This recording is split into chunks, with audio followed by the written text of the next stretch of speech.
Comrie in goal tonight? It will be Comrie, and then as you asked that, Mike, when we move forward, I'm not going to give out the goalies just for the goalie's sake. I think it just where we're at now. I think it's best to give them that time to prepare without the other team necessarily knowing who they're preparing for moving forward. But Comrie tonight, and UPL with us. What's the Riley Shahan? Is he nursing it? He's day to day. He's muscular, so what he has should resolve and jump right back into it. Good to get him alone a game. I mean, it is. It is. He we wanted to give him a game earlier. Obviously, health dictated that wasn't the case. And last season, even the off season, he was a guy we wanted back. Last season, we talked about him a couple different times being a potential call up, and each time he was not healthy. So he has really played well in Rochester and was a guy we wanted back. And tonight's an opportunity to get him in there before the season starts, knowing that there's a chance that he'll be with us at some point during the year. What does he mean for the organization, both to know that you can count on him down there and count on him up here if you need him? Yeah, he is. When you know Sean, he's an incredibly good person, great heart, great teammate, and those are things that are essential when you talk about a more veteran player being in Rochester and spending more time in Rochester. The good attitude, the good outlook on life, the love of the game. And I had the fortune of coaching him at the national team program when he was drafted by the Sabres, and I was excited for him then, and I'm excited that he's still in our organization, and have a lot of respect for him as a person and a player. As far as the defense depth goes, it's been boosted. Are there tough decisions coming as far as guys you might have to send out that have waivers and so forth? Could that influence your decision if the guy has to clear waivers? You always, when you like players that need to go on waivers, there's always a concern. We like the players that we have, and they wouldn't still be in camp. We like a lot more that are in our organization, obviously. But if we're talking about, having extra defensemen in practice that we know we can't keep that many on a 23-man roster, I want to see them as much as I can. I watched a little bit of video of them from last season over the summer, talked to them when we were offering them over the summer, and eventually obviously signed them. These are guys that I liked and I want to get to know even more, knowing that some of them will have to go to Rochester. And obviously they have to clear waivers to do that, but we're trying to get as much of a look at them, knowing the guys that return and knowing where they fit in.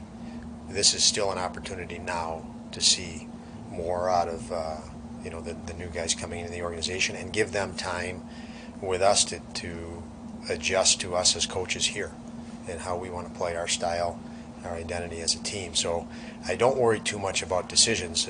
To me, this whole process is about what I just said, getting them more integrated with what we're doing in the event that they are playing games with us, which is highly likely as you look at an 82-game season.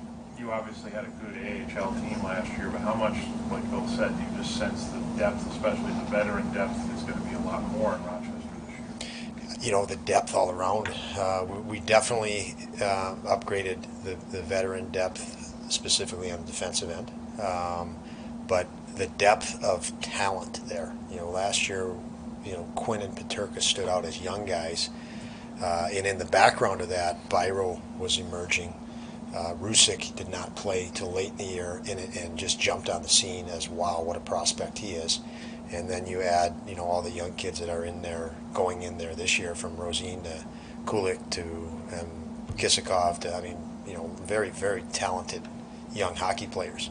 So it is exciting in both manners. Some guys with NHL experience going in there, the style that we want to play, that I think is a boost to Rochester, and then an influx of young talent that will definitely be a boost. When you're bringing a guy into the lineup or calling him up from Rochester, Is there ever a role that you have in mind, or is it let's get him in the lineup and play him? A little bit of both, Joel. It depends on maybe what slot they're going in. So you're going to look at who might fit that slot, and then say there's 3 or 4 players that you're considering at that point.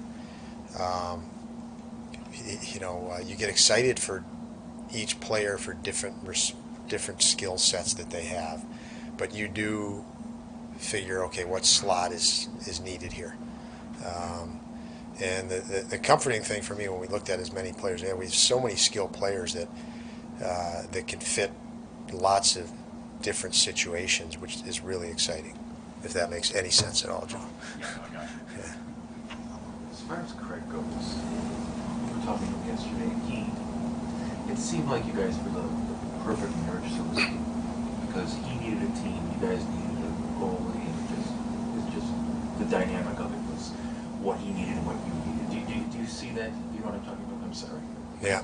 But do you know what I mean? Yeah, he is a great fit for us because we have what we feel, we have an emerging goalie in Ukko-Pekka, and we have a hungry goalie that has a lot of experience, but not yet broken the threshold of being a number one guy, yet he has all the makings of it with experience and talent and work ethic and skill and on, that we saw Craig be a positive influence to UPL last year, and we saw him be a real positive influence to our team, and he's still an effective goaltender just outright as a goaltender.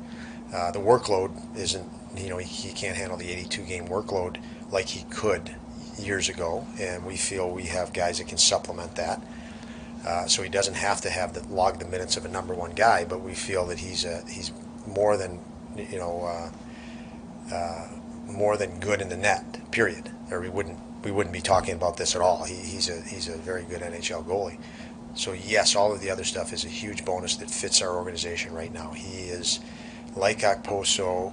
They're selfless from the respect they want to give back to the game, and they want to help the guy next to him, even excited that guy's the guy that's going to be replacing them. And I think that's unique, very, very unique. And Craig, he's happy for those guys, and he helps those guys, knowing that helping them more will probably take minutes away from him. John, how would you describe Asplin's camp preseason to date? Consistent. He just keeps getting a little bit better every day, and he's done that for the last 3 years. And the World Championships were a real good sign. Obviously, last year him and Cousins were, I think, 2 of the top 3 goal scorers in that tournament, and that wasn't a surprise to me. He's always riding that threshold of, much like we speak on Comrie, becoming a number one at some point. Aspie is, he's a very versatile player. We can play him with first line guys and they get excited that Aspie's on their line, or you can play him in more what would traditionally be a fourth line role, and he knows exactly. He has a great sense of objective and get it done. Now he's got hindsight of experience that really helps him in situations. I think that's the biggest difference. Thanks, Tom. Yep. See you guys.